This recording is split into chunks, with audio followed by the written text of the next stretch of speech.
मानव किधर है? मानव इधर आओ।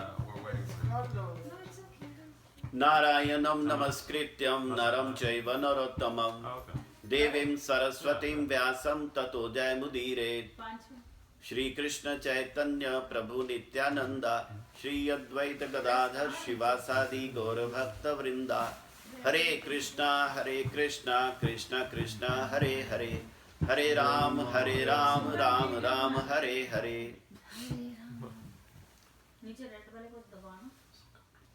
राम कथा के हीरो भगवान राम नहीं है, भरत जी। असली जो नायक हैं वो भरत जी। विश्व के इतिहास में कहीं पे ऐसा चरित्र नहीं मिलेगा जो भरत जी का चरित्र है। तो राम कथा में भरत चरित्र श्रवण करना बहुत जरूरी है, वो कहीं ना कहीं मिस हो जाता है। लेकिन भरत से भी बड़ा चरित्र एक है जिसको कोई याद ही नहीं करता, वो है शत्रुघ्न का। शत्रुघ्न का थोड़ा सा हम श्रवण करेंगे। शत्रुघ्न के बारे में बहुत लोगों को कम पता है, यहाँ तक कि उनकी पत्नी का क्या नाम था कोई नहीं जानता। बहुत अच्छा। तो शत्रुघ्न जो हैं ये मथुरा के राजा थे। कहाँ के?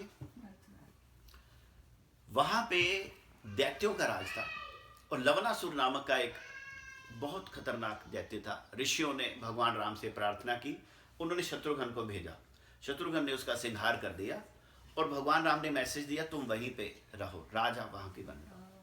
तो मथुरा के राजा फर्स्ट आर्यन जो किंगडम थी वो शत्रुघ्न की थी। इससे पहले दैत्य लोग थे, मधु दैत्य, लवणासुर इत्यादि। तो शत्रुघ्न जब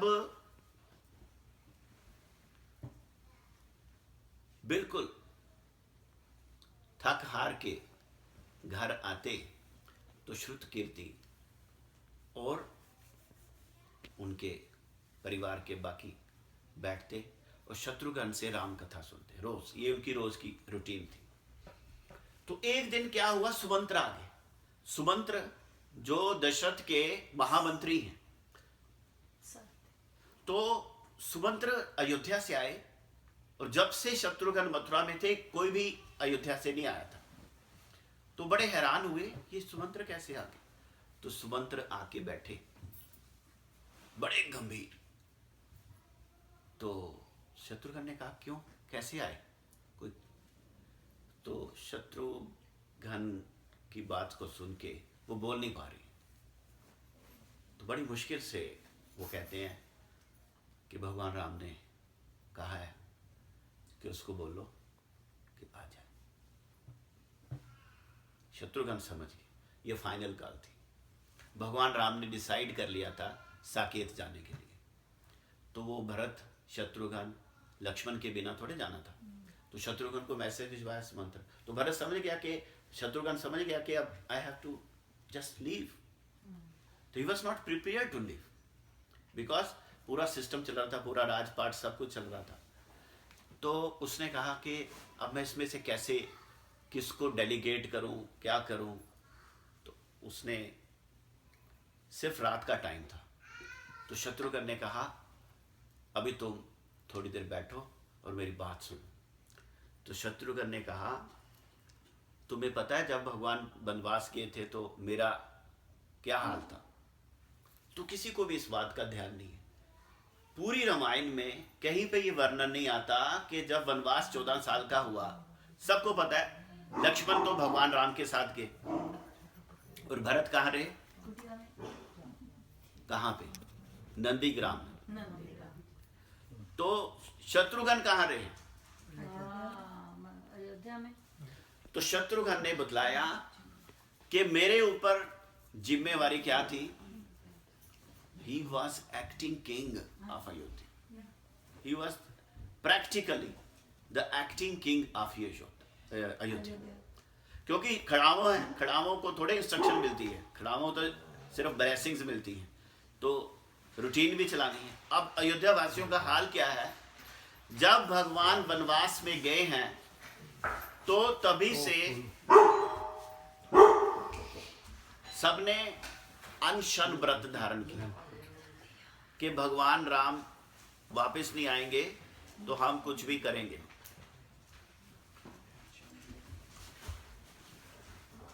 तब क्या हुआ कि उधर से चित्रकूट लेने गए, सॉरी भरत जी गए ना लेने, तो लेके क्या आए, खड़ाऊं, भगवान तो आए नहीं। इतना यहां तक उन्होंने सांस रोकी हुई थी अयोध्या वालों ने कि अगर आगे तो ठीक है, नहीं तो नहीं। अब जैसे वो खड़ाम आई तो उनको लगा तो अब तो प्राण निकालने पड़ेंगे। तो उस समय भरत जी ने शत्रुघ्न को ये ड्यूटी दी कि इनके प्राणों की रक्षा करना तुम्हारा धर्म। 14 साल तक ये प्राण धारण करें तब होगा। तब क्या हुआ,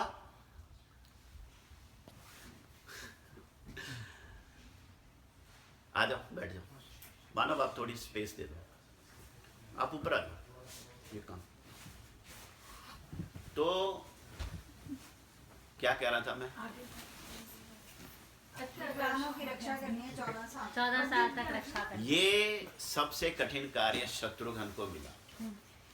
अरे वो बाकियों के प्राणों की रक्षा क्या करते, सबसे पहले कौशल्या माता, कैकेयी माता, सुमित्रा माता, उर्मिला भाभी, श्रुतकीर्ति, मांडवी, ये जो राज सदन की महारानियां हैं, इनके प्राणों की रक्षा नहीं हो रही, उनका बुरा हाल है रो रो के। फिर आता है सभी मंत्री लोग, बाकी लोग, गुरुजन, प्रजाजन।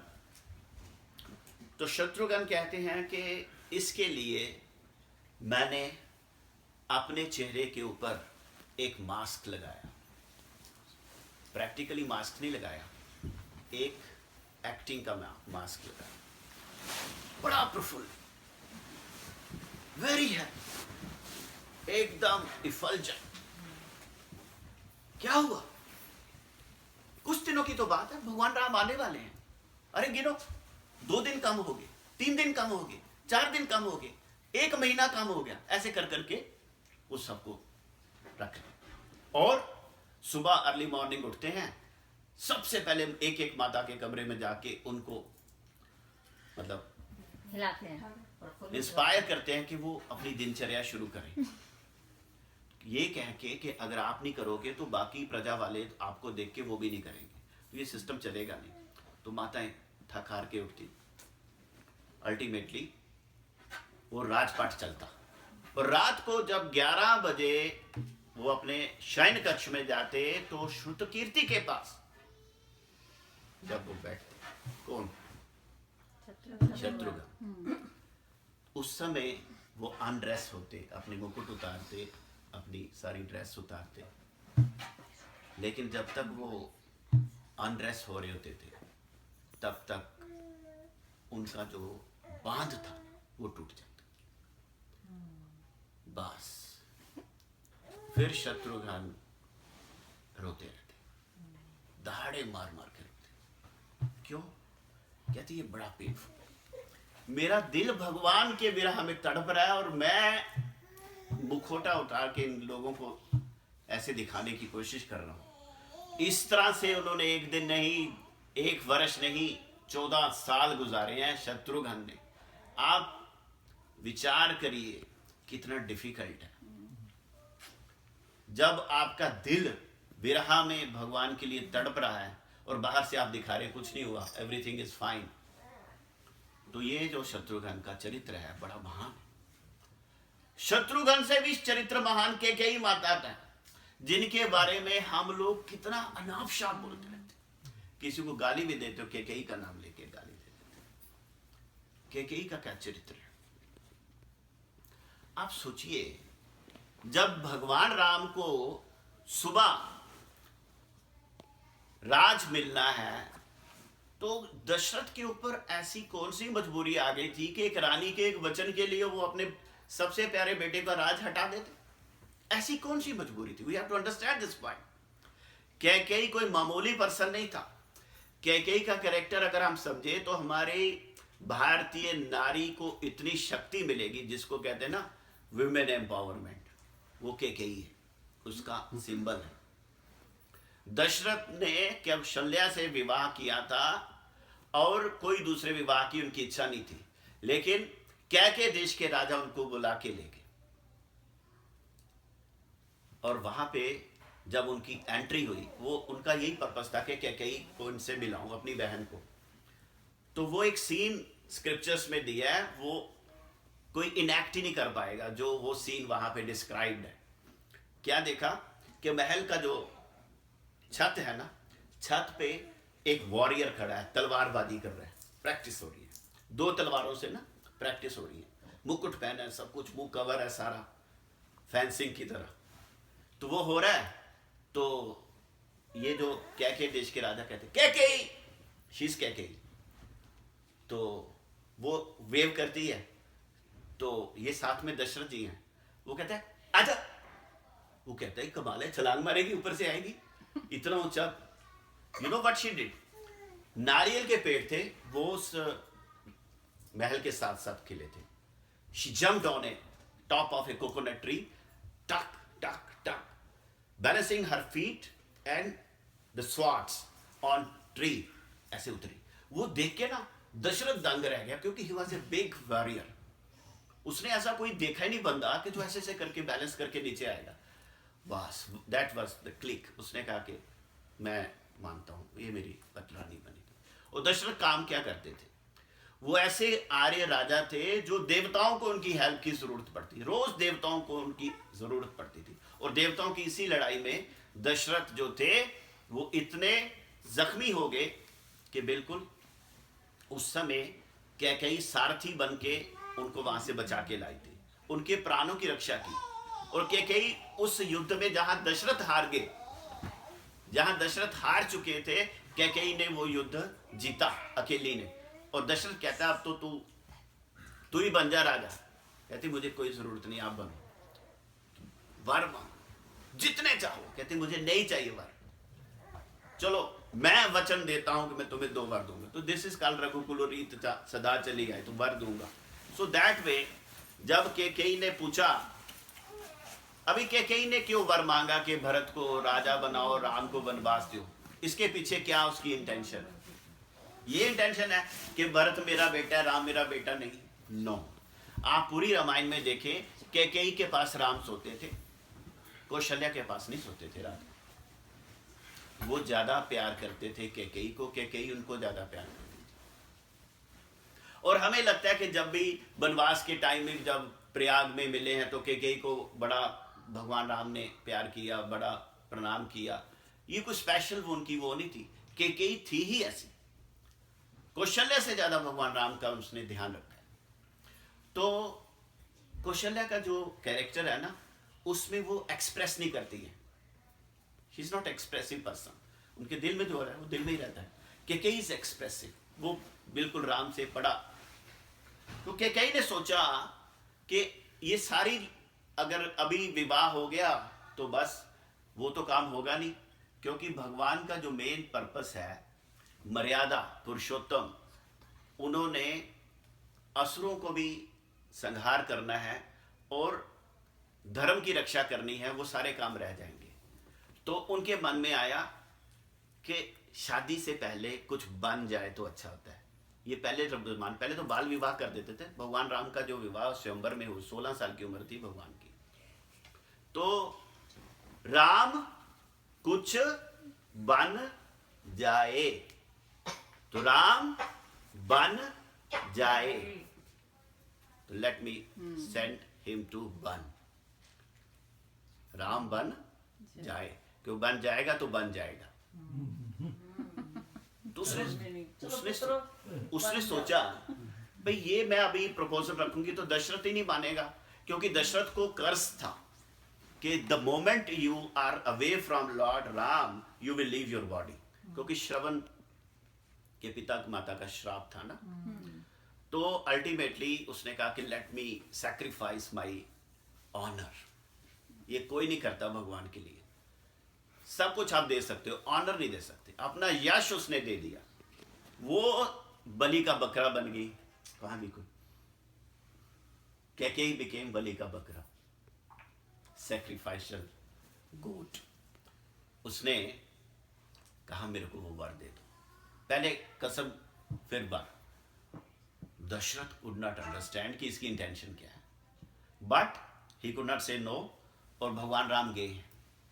अब क्या होता है कि आपको पता है भगवान राम का एक दोस्त था वन में, जंगल का राजा था, उसका नाम था निषाद राजगुह।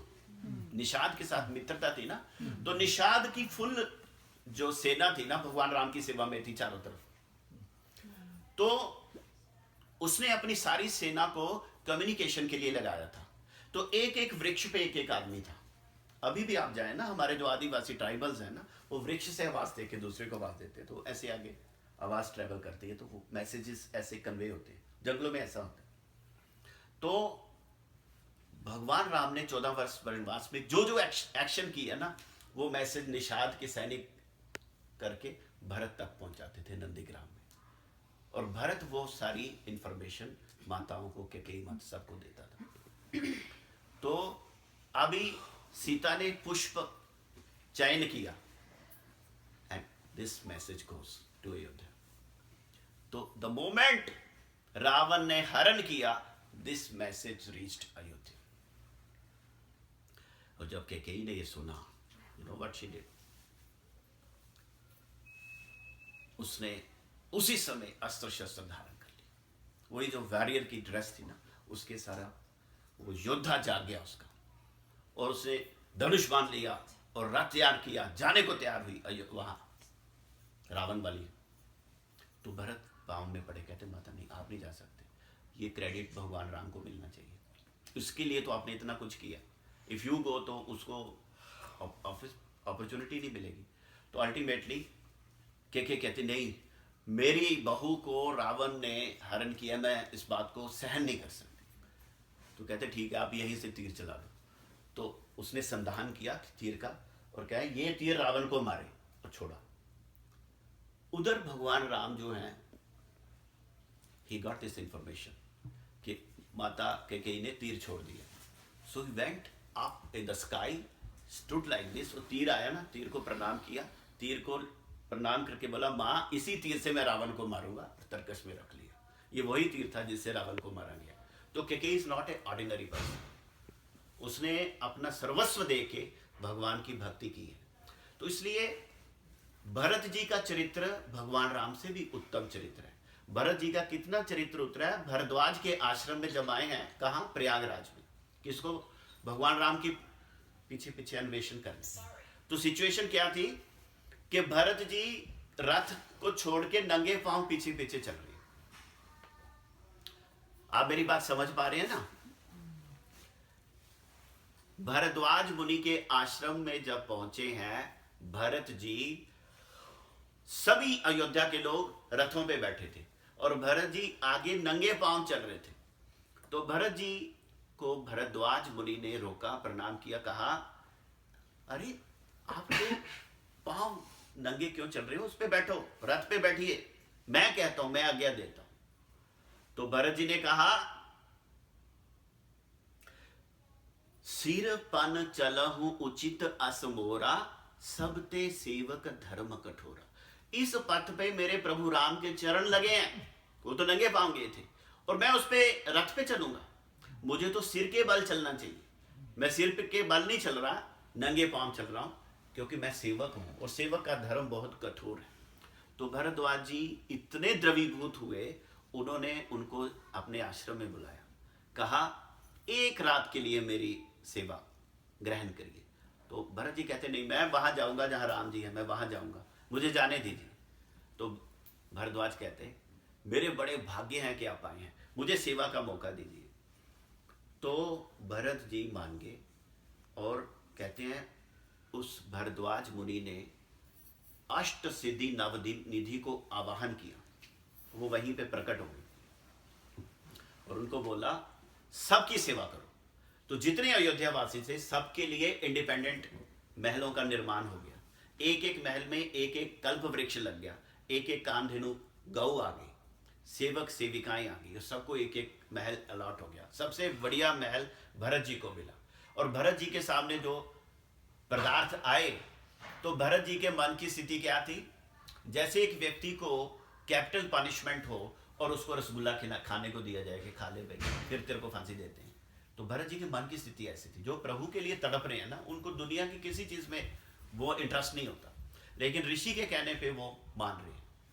तो भरत जी ने कहा, आप क्यों मेरे पे इतना जोर डाल रहे हो?